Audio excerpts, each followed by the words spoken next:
Ne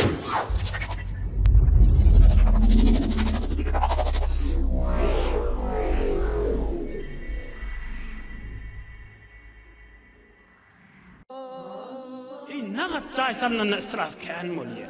Ey Müslüman doğru. Ne kadar cayda kan israf moliye. İsraf ne mi? İsraf haram zat. Allah'ın söymeyen zat. Hudayın icazet vermeyen zat. Kur'an-ı Kerim'de var. İnnehu la yuhibbul musrifin. Men Huday israf etyenleri halamayanlıktır. Şiftisi koyulmakın ne kadar vakttir üstüne geçirilip fikirler dökülüp ne kadar israflar oluyor. Bir topardadı qaimlik çiğinmişti, bir topardadı arastalık behtaştan çürünmüştük ki hemmeniz bilyansınız, bizden 10 veter yetiktirsiniz.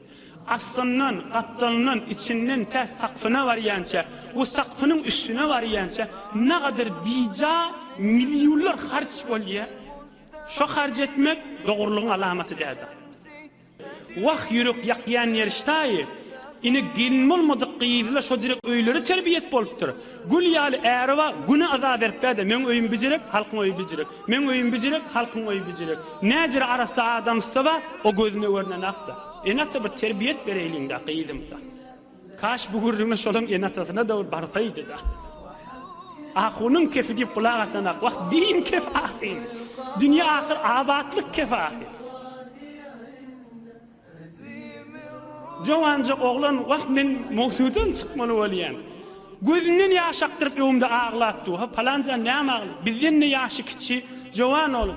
Ahuncan men helim giyeceğin nüz eziyet beriya diye. Sen pulun yok, sen öyün bicirik mi? Kargeri yet gel, zahmet çek gel, elim gözü deyip kökü diye. Hadi gözünden yaş aktırıp Huday vallahi ağlayad. Elim eziyet beriya diye. Sen öyün bicirik, sen günün bicirik, men näme deyin deyip ağlayot.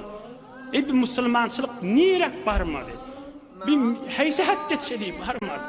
Kim yüreğin yakmalışı da hatta. Kim narahat bolmalışı da hatta.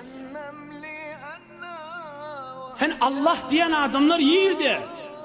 Hani eşhedü enne Muhammed Resulullah diyen adamlar yiyirdi. Hani Allahümme salli ala Muhammedler yiyirdi. İmanlı doğullu. Kiminin vurrun etmelişı da hatları. Kimin yanına etmelişı vurrunları. Yine 10 yıldan näme olmalı şu vurrunlar, yine 20 yıldan näme olmalı. Kafir dünyana odurlayandır, Müslüman näme hatta varıptır. Gelin olana bir ay olana ulu vurrunu şoda. Bir qiyizimize, oğlumuza terbiyet vermeli oluruz ki nämeni an emaret kardane guru lahat ney besen gasto beçubu ney lobat. Kabirde var, canlıydım, can oğlum, kabirde birime tikeldeyliğim diyemeli. Kabire odurlamak senk bilen mi yok, hali bilen mi yok, perde bilen mi yok, muvul bilen mi yok, açır bilen mi yok, ameli salih bilen. Allah'ın rızayeti bilen. An emaret kardane guru lahat, ney besen gasto beçubu ney lobat. Ey Müslüman, kime girmeli şu vurrunlar, kime ötmeli şu vurrunlar. Kime eser etmeli şu vurrunlar. Resulullah can aydıptır, bir tofarın yanına bir tofar adamla şu vurrunlar eşitse, bu vurrunlar qalan vurrunlar, kadimi vurrunlar deyip sen içine girecek gel şu vurrunlar. Nämes kadimi vurrunlar. Kabra girin şun bir ayrılan olsa 1000 yıl mınnadal, 5000 yıl mınnadal ayrılan hemmek için kabri deppe destem. Nämes zaman farkat diye. Hacı İşan'ın kabristanı vardan görüm. İtkan yanına kabristanı görüm. Ya başka kabristanları görüm. Hiç zaman fark etiptir mi? Türkmen ilin içinde kovuyurçulukları görüm. Fark etiptir mi zaman bilen? Ödümüzü Allah'dan daşaltmayın da. Haçana şimdi rengi ona güymenip aslında şun üstüne 10 yıl 5 yıl yakken şayet ölünçe de ömrünle geçiriyor. Beter de narahat ettiyen yeriştay oğul gıydınla şuna terbiyet veriyor. O ham qiydi, madam zindagisinden narahat da. Madam zanahat da, men jayim bicirek, men oyun bicirek, halkın oy bicirek, ayarlığının oy bicirek, men oy bicirek şeytirip gelip berda. İsraf etmeliler. Bes mal eline düştü. Doğru adam olacak bolsa, bihut harc etmeliler. Gerek yerine harc etmeliler. Eleyi eza verse verdi. Men başarmayan nimel bicire yere harc etmeliler. Ya adam sayt yamazı heleye aitmeli. Men başarmayan nimel. Men Hudaýyň ijady bermeýän ýerine israf etjek däl. Gerek ýer bolsa göz üstüne diýmeli. Behdaşt, arastalyk, bir näçe melisçilik öwne geçýän bolsa, ya suw geçýär çyk ya o gurrunly juda mesele. Gurrun ýöne biýje harçda. İkilenci şerti doğru boljak bolsa hakyna ýetirmeli, mesrefine ýetirmeli, dine hytmat etmeli, garyba berip durmaly, zekatyny çykaryp durmaly, mektep tabistany bolsun, her ýer bol, Allahyň ryzaýaty boljak ýere harç etip durmaly. Bir de ikilenci doğruluğun alamaty. Üçülenci doğruluğun alamaty harama harç etmeliler. Öňkü israfyň gurruna jaýy halalla, ýöne biýja harç etdiýär. Üçülenci gurrun harama harç etdiýär.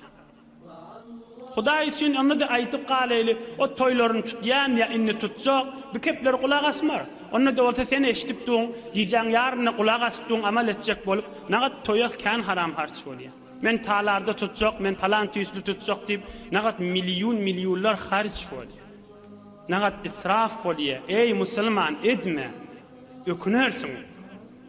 İkiliň ýüzüňe tut aglarsyň daha, gözüň ýaşy tökünip kan aglamaly kıyamatda. Adam barmağını dişlep üzecek diyor. Qifuhum innahum mas'ulun ma lakum la tanasarun. Kıyamatta cehenneme gaşyn oğralanna Hudaý aýtjak saklaň diýjek. Hop saklajaklar adamlary. O taada boýdaşyň elinden tutýardyňyz günäden çyryym. Bu taada näme cehennemden alqalaňak. Sonra şolardan näme aýtjak Hudaý Taala? Qur'anna haşy. Sure was-Saffat 23-nji para evvelin sefesinde bar. 5 dagyga aýtjak diýdim 10 dagyga bolup bar. Bu taada 10 000 gözüne gidip, 10 000 kefine gidip, halan jüre harjet ya haramdan çyryym. Ne kadar gelirleri ve ağlaya nämäge men talarda tutup bilmedim, haram toy tutup bilmedim, falan toy tutup bilmedim diýip. Sen begen adamyň ijazat bermediğine, sen begen şoň pulun tapmadygyňa. Hay oturup ayet düşünýär ağlap du gelin. Men şo jerek boýdaşym kyýal toy tutup bilemek diýip. Ey bir musulmançylyk ne hatta gaşyn bar ýa? Bir iman näme hatta gaşyn bar ýa? Ýere gaşyn sürülip bar ýa? Sen musibet düşünýäli gelin boljak ağlap duda. Men toýum näme diýip palancere tutulmaly. Palancere diýäni hakykat Hudaýyň qahary lanety düşük ýer ha. Haram toy tutup bilemek diýip ağlap, men şo jerek tutjak. Ýygynyň tawba edernip de dini maskarat ýer.